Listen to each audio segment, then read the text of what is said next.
Although not well known, a Monsters Inc. theory suggests that the 2001 animated movie is actually a prequel to Pixar's iconic 1995 movie Toy Story. What did he say? Welcome to Furthy's Feedback, folks.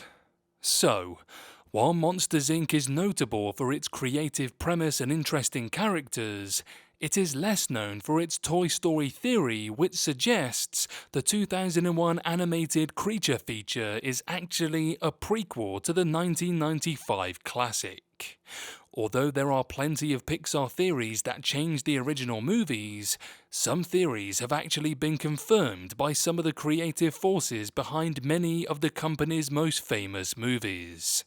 In the case of Monsters Inc., there are a number of theories that could change audience perception of the early 2000s classic if they were to ever be confirmed.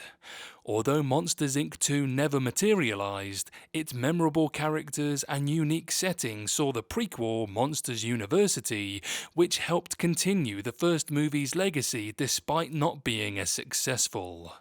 Nevertheless, Monsters Inc.'s possible connections to Toy Story are represented by the sheer number of references, Easter eggs, and even coincidences that Monsters Inc. shares with its predecessor, which only strengthens the possibility that the two movies are directly tied to one another.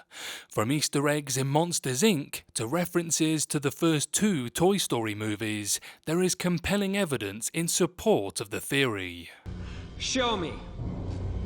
Since both Monsters Inc. and Toy Story are properties of Pixar, they have a decidedly similar feel and aesthetic. Moreover, as is the case with many of Pixar's other movies, references to their extensive body of work can be found throughout any given movie in their roster. A prominent example of Toy Story being referenced in Monsters Inc. can be seen during the movie's climax when Sully brings Boo back to her room and prepares to tuck her in for the night. Excited Boo hops out of her bed and runs around before handing Sully some of her favourite toys. However, the Luxo Jr. ball from Toy Story, the Jessie doll from Toy Story 2, and even a Nemo plushie from Finding Nemo are among Boo's inventory. While Boo simply having the Luxo Jr. ball and a Jessie toy doesn't confirm that Toy Story is indeed part of Monsters Inc., it suggests that either the characters or certain toy shops exist in both, as Boo could have had any number of toys in her room besides the ball and the doll. Although Pixar references their work all the time, the Jessie doll's inclusion in particular references another Pixar character.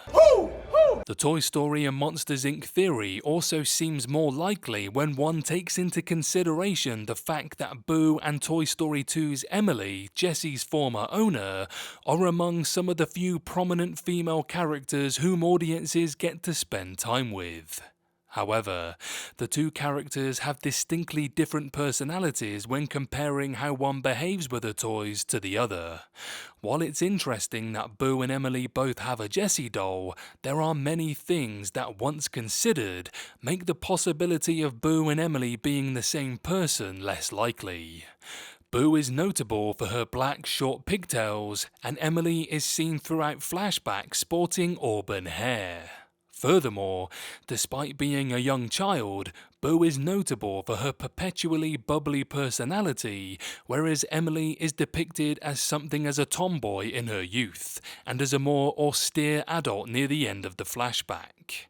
Additionally, Toy Story more than likely takes place during the mid-90s, whereas Monsters Inc. takes place during 2001. While nothing in the flashback aside from the Jessie connection indicates a shared universe, the possibility has greater implications for both movies. I have a greater responsibility than you can possibly fathom. A more popular Pixar theory suggests that the monsters in Monsters Inc. once coexisted with humans before the events of the movie. As such, it wouldn't otherwise be too hard to see Boo and Emily being the same person, as one could argue Emily's nickname as a child was Boo. Furthermore, a DVD special feature segment confirms that humans did live with monsters for a time before monsters eventually drove humanity away. This confirmation at least explains how Boo could have come into contact with Emily's Jessie doll without being the same person. Boo could have inherited the Jessie doll from a garage sale, family member, friend, or possibly even someone who knew Emily during the time when humans and monsters lived together. While the events leading up to the two groups' division are unknown, it's possible that the monsters could have allowed humans to take personal effects with them before being banished away. Although speculative, it's an attempt to explain Jessie's appearance in both movies despite their vastly different protagonists. Nevertheless, there is more evidence that supports Boo and Emily being two different people. While many of Pixar's theories make sense under scrutiny, Boo and Emily being the same person simply doesn't add up when factoring in the differences in timelines and the vast differences in personalities. Although there are many Boo theories, one of which supports the idea that Boo at least exists in the Toy Story universe, the difference in the timelines between separate Toy Story movies make it highly likely that she's the same character in multiple Pixar worlds. While Boo and Emily being the same is fun to explore, Jessie being in Monsters Inc. is likely just an Easter egg.